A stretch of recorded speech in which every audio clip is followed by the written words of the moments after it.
नमस्ते, आप सबका फिर से एक बार स्वागत है। डॉक्टर संदीप पांडे मेरे साथ हैं और हम लोग एक कोई जो बिल्कुल कंटेम्प्ररी कोई ऐसा इशू होता है जिसमें थोड़ा आपसे समझना होता है, उसका बैकग्राउंड समझना होता है और उसको लार्जर पर्सपेक्टिव में समझना होता है। डॉक्टर साहब, अभी एक नया सरकार की तरफ से 2-4 दिन पहले एक खबर छपी है कि सरकार अपने रूल्स को चेंज कर रही है। जो सेंट्रल गवर्नमेंट में जैसे आईएएस अफसर होते थे वो पहले रिक्रूट होते हैं और हर एक स्टेट कार्डर उनका डिवाइड हो जाता है। फिर एक सेंट्रल पूल बनता है जहाँ पे सेंट्रल गवर्नमेंट अपने काम के लिए स्टेट गवर्नमेंट से कहती है कि भाई आप कुछ अफसरों को with the consent of state government हमारे यहाँ भेजने का काम मतलब उस पूल में करिए, हमें जब ज़रूरत होगी तो बुला लेंगे। उसमें कुछ तब्दीली कर रही है और कुछ ऐसा कर रही है कि जो स्टेट गवर्नमेंट की हामी की बात या उनकी कंसर्न की बात होती है वो उससे गायब हो जाए।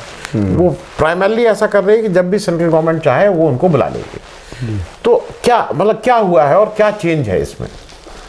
नहीं, ये एक बड़ा चेंज होने जा रहा है क्योंकि देखिए, भारत कुल मिला के कॉन्स्टिट्यूशन में लिखा है कि ये एक यूनियन है, यूनियन ऑफ स्टेट्स है।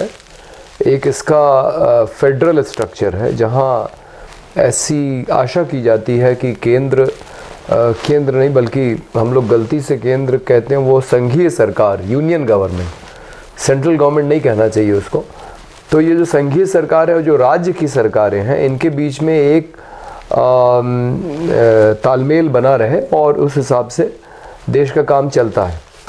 समय समय पे कभी केंद्र सरकारें या संघीय सरकारें ज़्यादा तानाशाही हो जाती हैं और कभी कभी ऐसा भी होता है कि राज्य सरकारें अपने आप की अपनी स्वायत्ता को ज़्यादा प्रदर्शित करती हैं। लेकिन कुल मिला के अभी तक ये जो देश है ठीक ठाक तरीके से ही चला है, जिसमें राज्य सरकारों ने संघीय सरकार का सम्मान किया है और जो संघीय सरकार है वो राज्य सरकारों का सम्मान करती है, मानती है कि भाई उनकी एक स्वतंत्रता है।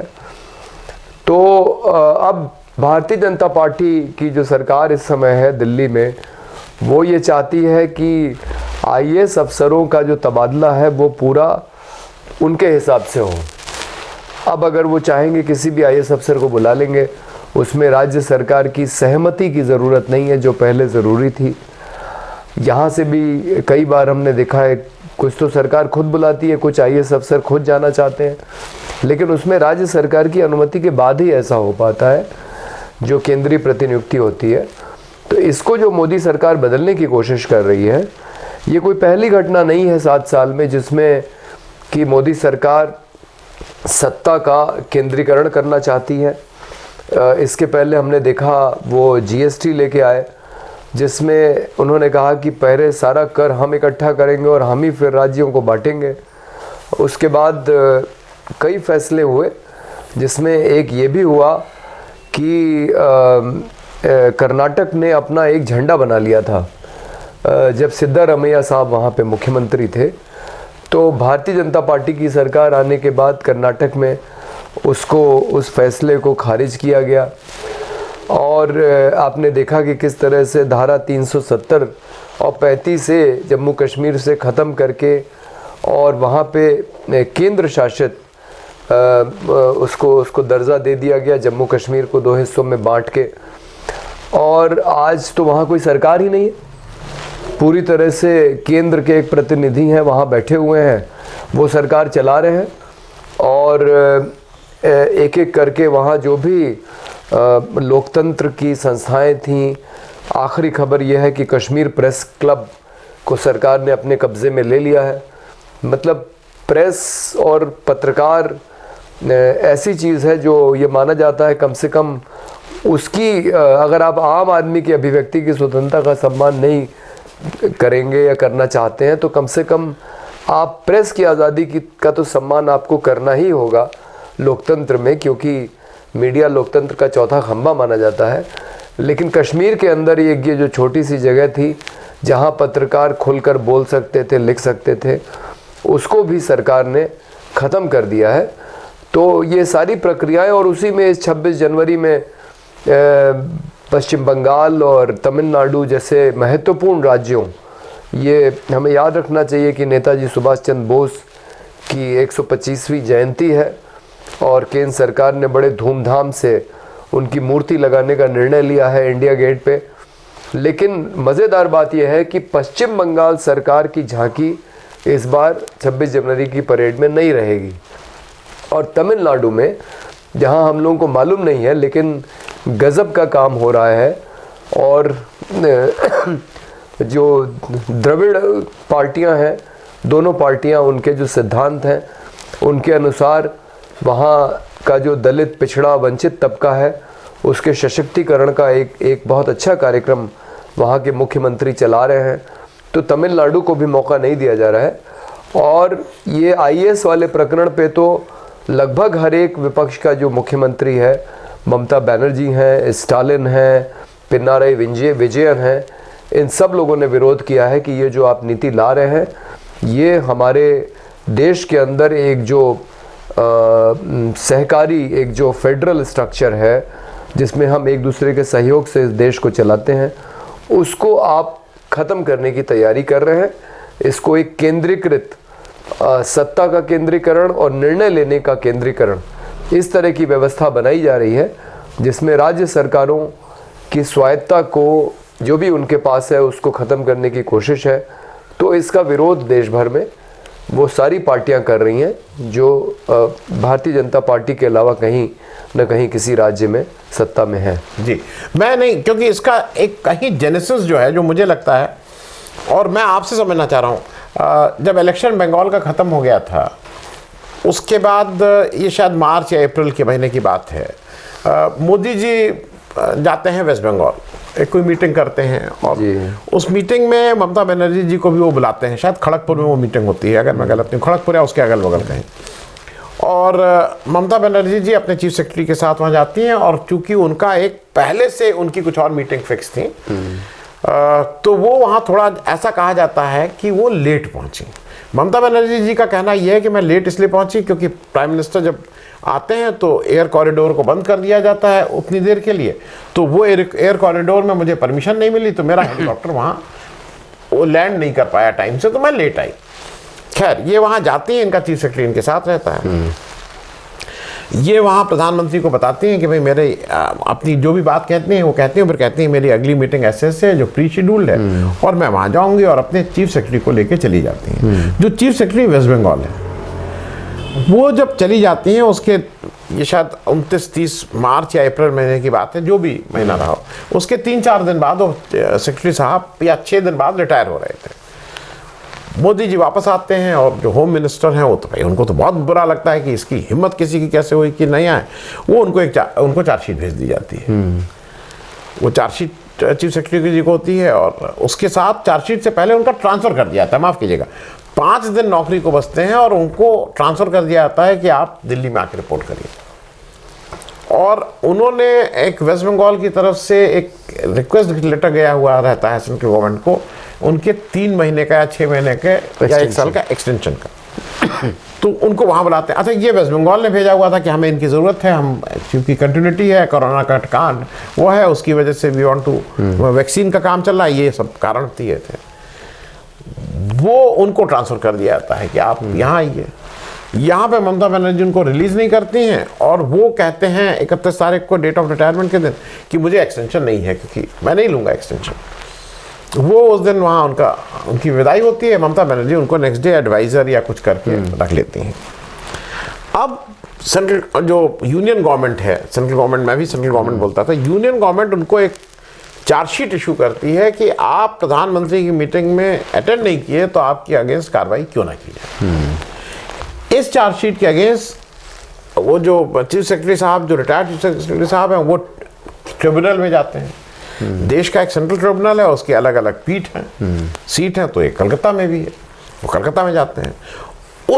उस केस को कोलकाता से ट्रांसफ़र दिल्ली किया जाता है।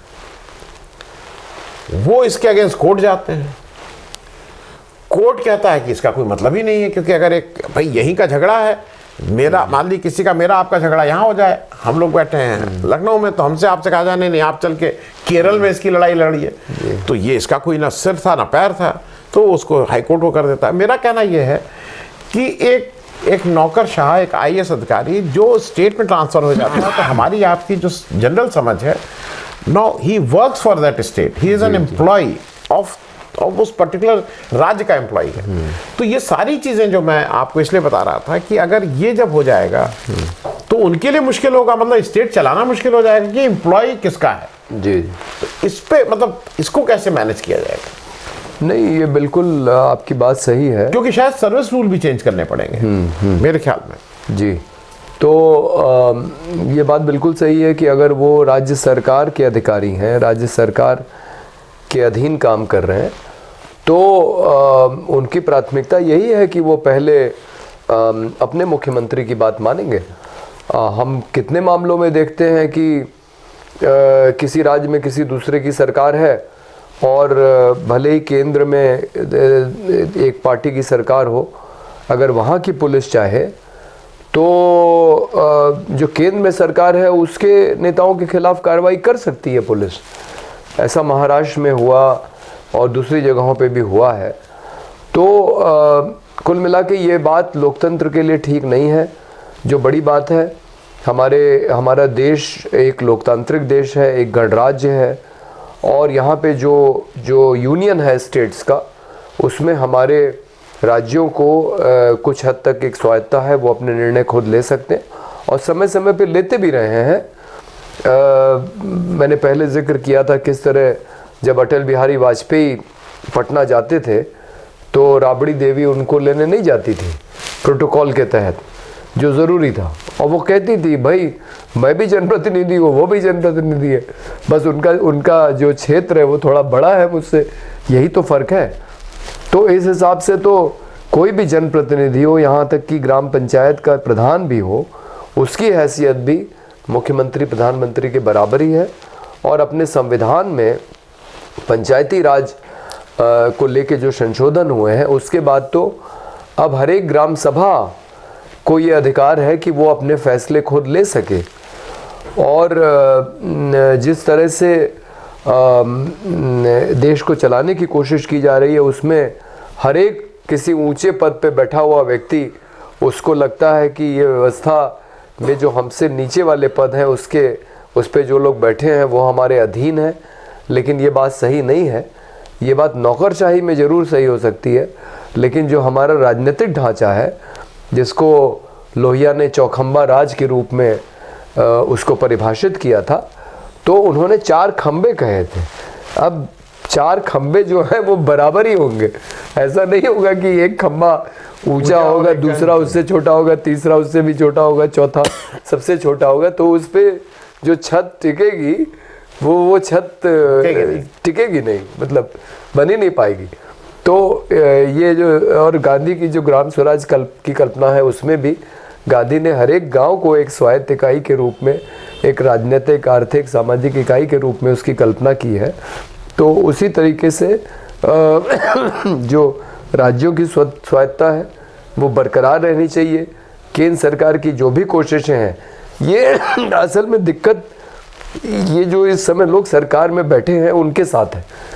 ये आप देखिए कि जो भी अपनी लोकतांत्रिक संस्थाएं हैं वो सभी में जो एक लोकतंत्र की स्वस्थ परंपरा है उसको धीरे धीरे करके ख़त्म कर रहे हैं।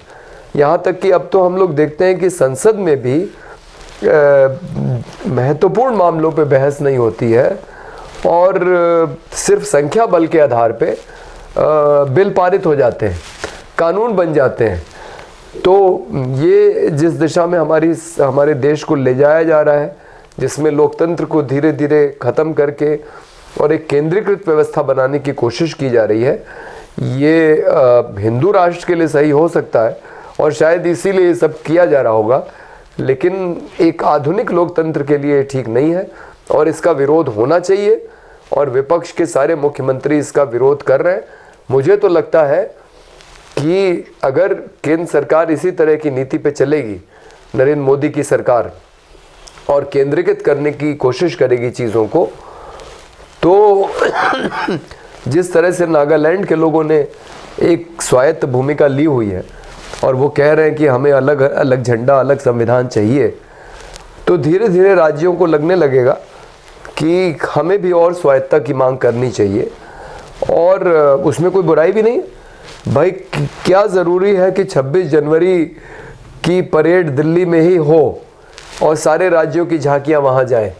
ममता बनर्जी ने पिछले बंगाल के राज्य विधानसभा के चुनाव में एक बहुत महत्वपूर्ण बात कही थी। उन्होंने कहा था कि आखिर राजधानी दिल्ली में ही क्यों रहे, वो क्यों नहीं बाई रोटेशन बम्बई, मद्रास, कलकत्ता में साल में 4, भाई ऐसे कई राज्यों में है कि कुछ समय राजधानी जम्मू रहती है, कुछ समय श्रीनगर रहती है। समर कैपिटल पहले यूपी में लखनऊ और नैनीताल जाते थे, शिमला जाते थे, बम्बई और नागपुर में। दिल्ली से पूरी सरकार शिमला जाती थी। जी जी, बम्बई और नागपुर में सरकार जो है वो स्थानांतरित होती है।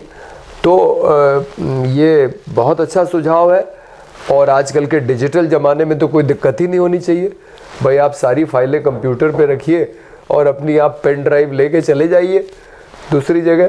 तो ये चीज़ लोकतंत्र के लिए बहुत ये स्वस्थ होगी अगर ऐसा हो गया कि सत्ता का विकेंद्रीकरण हो, और हर एक राज्य, हमें लगता है कि अगर संघीय सरकार का ये रवैया रहेगा तो राज्यों को शायद मजबूर होना पड़ेगा ये कहने के लिए कि भैया आप अपना 26 जनवरी हम यहीं मनाएंगे। और ये तो एक अच्छा होगा, क्योंकि फिर उसमें ज़्यादा लोगों को 26 जनवरी के कार्यक्रम में या 15 अगस्त के कार्यक्रम में भाग लेने का मौका मिलेगा, ज़्यादा झांकियों की प्रदर्शनी हो सकेगी। भाई उत्तर प्रदेश का 26 जनवरी अगर लखनऊ में मने तो हमारी झांकी दिल्ली जाने के बजाय हम अलग अलग ज़िलों से झांकियों को लाएं और यहाँ पे उनको दिखाएं। तो हो सकता है कि इसमें से कोई नई बात भी निकले जो हमारे लोकतंत्र को और मजबूत करे, लेकिन फिलहाल जब तक ये सरकार सत्ता में है तब तक तो ऐसी कोई उम्मीद नहीं है। जी, मैं चलते चलते मैं क्लोजिंग रिमार्क में एक ही चीज़ कहूँगा, क्योंकि जैसे हर स्टेट मेरे हिसाब से झांकी अपने हिसाब से करती है, उत्सव मनाती है, जो भी एक परेड निकालती है। मुझे एक ज़्यादा जो मुझे खतरा महसूस होता है कि आप कभी किसी को इतना तंग करने लगते हैं कि कहीं ऐसा दिन ना आए कि जो स्टेट गवर्नमेंट्स हैं, जो राज्य सरकारें हैं, वो इसको भेजना ही बंद कर दें कि हमारा कोई इंटरेस्ट ही नहीं, हम टेबलू भेजेंगे नहीं। क्योंकि अभी तक तो हम भेज रहे हैं, आप रिजेक्ट कर रहे हैं। जी, कल से अगर मान लीजिए ऐसी स्थिति आ गई कि राज्य कहें कि भाई हम नहीं भेजेंगे, तो वो भी दिन एक दुखदाई होगा, और अगर आपने ज़्यादा तंग किया तो वो इस तरह की एक स्थिति भी उत्पन्न हो सकती है। ये होना शुरू हो गया। देखिए बहुत सारी मीटिंगें ऐसी हैं जिसमें ममता बनर्जी नहीं भाग लेती हैं या अपने अधिकारियों को नहीं भेजती हैं। तो ये जो असहयोग ममता बनर्जी ने शुरू किया है केंद्र सरकार के साथ, ये ऐसे ही नहीं हुआ है।